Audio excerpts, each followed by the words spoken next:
रहीम। आज का टॉपिक हमारा ऑक्यूपेशनल हैजर्ड से रिलेटेड है। डेंटिस्ट्री एक ऐसा प्रोफेशन है जिसमें हमारा एक्सपोजर डिफरेंट तरह के पेशेंट से होता है। अब पेशेंट जो क्लिनिक पे आते हैं जो हेपेटाइटिस का भी होता है, ट्यूबरकुलोसिस का होता है, डिफरेंट डिजीजेस के साथ पेशेंट प्रेजेंट होते हैं, तो उस पर डेंटिस्ट एट रिस्क होता है। ये तो एक मेडिकल प्रॉब्लम है, इसके अलावा भी कई चीज़ें हमारे पास आ जाती है जिससे हमें ऑक्यूपेशनल प्रॉब्लम का सामना करना पड़ता है। उसमें सबसे पहले आ जाती है आपकी पर्सनल प्रोटेक्शन। आपने अपने आप को इन सब चीज़ों से कैसे प्रोटेक्ट करना है, क्या प्रिकॉशंस लेनी है। जब भी किसी पेशेंट को ट्रीट करना है तो आपने क्या चीज़ें मैंडेटरी है जिनका वियर ज़रूरी है। Number 1, hand gloves. सबसे पहले आपके लेटेक्स के ग्लव्स आ जाते हैं। लेटेक्स के ग्लव्स सबसे पहले जो आपके हैंड्स को प्रोटेक्ट करेंगे अगेंस्ट ब्लड और स्लाइवा। Number 2, face mask. तो आपको एरोसोल या जो एयरबॉर्न कंटेमिनेंट है उस एयर को फिल्टर करके आपके लंग्स पे पहुंचाएगा, उससे आपको बचाएगा, प्रिवेंट करेगा एयरबॉर्न कंटेमिनेंट से। उस पर क्या चीज़ आ जाती है, एरोसोल आ जाता है, मिस्ट आ जाती है और सप्लेटर आ जाता है। अब तीसरी चीज़ हमारे पास क्या आ जाती है, गाउन। अपनी प्रोटेक्शन के लिए हम ऊपर गाउन भी वियर करते हैं, डिस्पोजेबल गाउन होते हैं।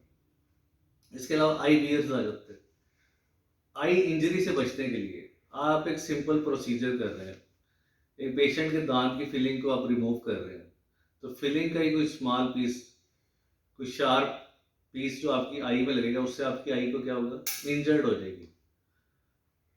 एक केस रिपोर्ट हुआ है जिसमें एक डेंटिस्ट की आई जो थी वो परमानेंट डैमेज हो गई और वो सारी उम्र के लिए ब्लाइंड हो गया, अंधा हो गया।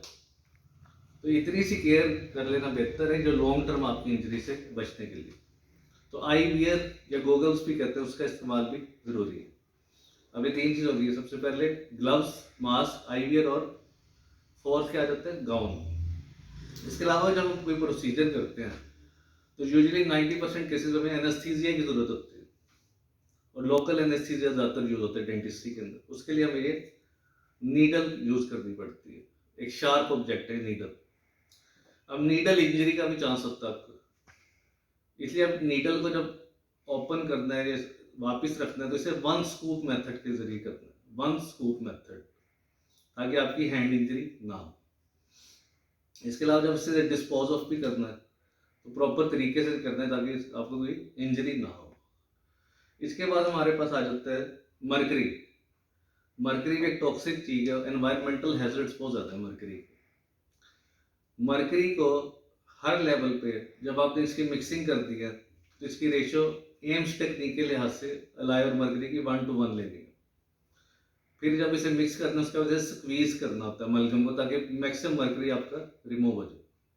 उसके बाद जब आपने मलगम की फिलिंग कर ली है उसके बाद भी इसे मरकरी को डिस्पोज ऑफ करना। ये सारे स्टेप्स बड़े इंपॉर्टेंट है ऑक्यूपेशनल हैजर्ड से बचने के लिए। इसके बाद एक बड़ी कॉमन जो कंपोजिट फिलिंग हमारी यूज होती है, उसे क्योर या हार्ड करने के लिए हम एक गन यूज करते हैं जिसे कहते हैं लाइट क्योर गन।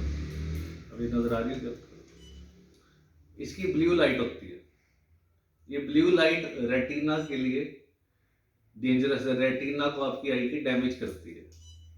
तो इसके लिए आपने क्या यूज करना है, ऑरेंज कलर के आई वियर्स, ऑरेंज आई वियर्स यूज करें। फिर आप इस लाइट को पेशेंट पे आप यूज कर सकते हैं कंफर्टेबली। इसके बगैर आपने इसकी तरफ नहीं देखना।